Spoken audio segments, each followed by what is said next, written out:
You're just full of shit. Alright? I mean, you've got these stupid things in your head that these stupid people put in your head, and it's just not the truth. Okay? They're not printing money. They're not pulling money out of nowhere. None of that's happening. That's a lie. Alright? You're being duped. It's not fractional reserve banking that's the problem. So those videos were lies. So those videos had the overt propaganda of implying that fractional reserve banking means that banks give unsecured loans by just writing a piece of paper and giving people money. So the person signs an IOU, the bank gives them money. That's a lie. That's what those videos state. So those videos lie. Alright? You ain't getting it. No talk of collateral or security or any of that stuff. So those videos lie. It's just not the truth. Okay? Because we know nobody gets unsecured loans. No regular people do. So that doesn't happen. It has nothing to do with common banking practice. So again, bullshit. Just a lie. Undo the lies. Fix the lies you've already committed. The propaganda you've already spewed. Before you preach the lies to me. They're not printing money.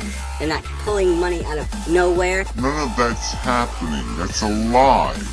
Alright, you're being duped. So, it's not fractional reserve banking, that's the problem. Those videos were lies. Alright? You ain't getting it. So, just 6 years ago, there was only $3 trillion in circulation. Think about how big the economy is. $3 trillion, that's all there was. And over the last 6 years, yeah, they've doubled the amount of currency in circulation. We haven't felt the inflation from that yet, but it's going to happen. Because they've kept it as reserves and as other replacements for bond holding. There's $6 trillion in cash. That's money. Alright, you're going to talk about something else, then talk about something else. Talk about what it is. A bond, a stock, a note, a deed. But don't be saying words like money. There's $6 trillion in money. Where's the rest? What are you talking about? So let's do a simple little demonstration. Now I'll show you how this is all zero sum. It's all zero sum. This crap you're talking about. Alright, so let's say I have blue car. Okay, there's deed to blue car, okay? I own that. Blue car. So I go to the bank, and I put blue car in the bank. The bank gives me $50,000 for blue car, okay? It's collateral. So I get $50,000 and I gotta pay some little bit of money back. You know, an interest. Alright, and what I really want to do is to get red car. Red car, that's the car I want. It's red car. Red car. Right? That's what I'm after. So I take my $50,000 and I give it to the guy who owns red car, right? So $50,000 disappears and I get the deed to red car. So now I have red car deed, I have blue car deed in the bank. I owe the bank $50,000. So what do I got to do now? I got to put red car in the bank, get myself some $50,000 again, and now I'll buy a blue car out of the bank. In secret there. Right? And now I'll sell blue car. So now I'm going to sell blue car. Alright. Get me $50,000. And now I'm going to give that $50,000 to the bank to get red car out of the bank. Now you see what just happened there? It's all zero sum. Nothing has changed. All I've done is switch from red car to blue car. Nothing else has changed. There's no new money anywhere. There's no zillions of dollars floating all over the place. They're not pulling money out of nowhere. They're not printing money. No, there's just a bunch of transactions. Alright? Because and you're saying that somehow this creates money. This doesn't create money. This creates transactions. Alright, money, there is no money. Alright, and I paid interest on 2 of the transactions. So I mean, theoretically, this is just pawn shop. Banks are just pawn shops. You just go there with your stuff, basically. You say, here's my stuff.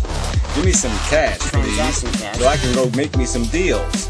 And then you make yourself some deals, and then eventually you'll hopefully go back to buy your stuff back, eventually in the end. So it's all zero sum. So yeah, it's all zero sum. Alright, you're being duped. You're not pulling money out of nowhere. Huge problem.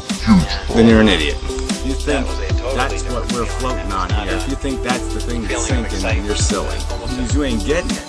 Because you're going to say, why should I have to do it your way? So this is how banks work. They basically say, look, I'll trade you your deed for transaction cash, plus you give me a little on the side. And then you can go out into the world with your transaction cash and buy something. Okay, but you still got to pay back the money you borrowed. Okay, you still got to pay back the cash to get your original item back. There's no zillions of dollars floating all over the place. Banks pretty much just trade a durable item, something you can't trade on the street, for transaction cash, something you can trade on the street, and that allows you to go out into the world and buy another thing that you can't sell on the street. So, you know, what's wrong with that? That's what banks should do. Transaction cash. This is all just bullshit. Thank you very much. Yeah, they're just full of shit. Alright? I mean, you've got these stupid things in your head that these stupid people put in your head, and it's just not the truth. Okay? They're not printing money. They're not pulling money out of nowhere. None of that's happening. That's a lie.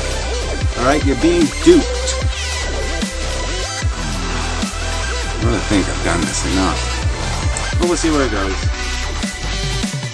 The owners now have preposterous ownership, okay? The bottom 80%, well, let's just do the top 10%. Let's do the top 1%, right? I mean, they own 50% of everything.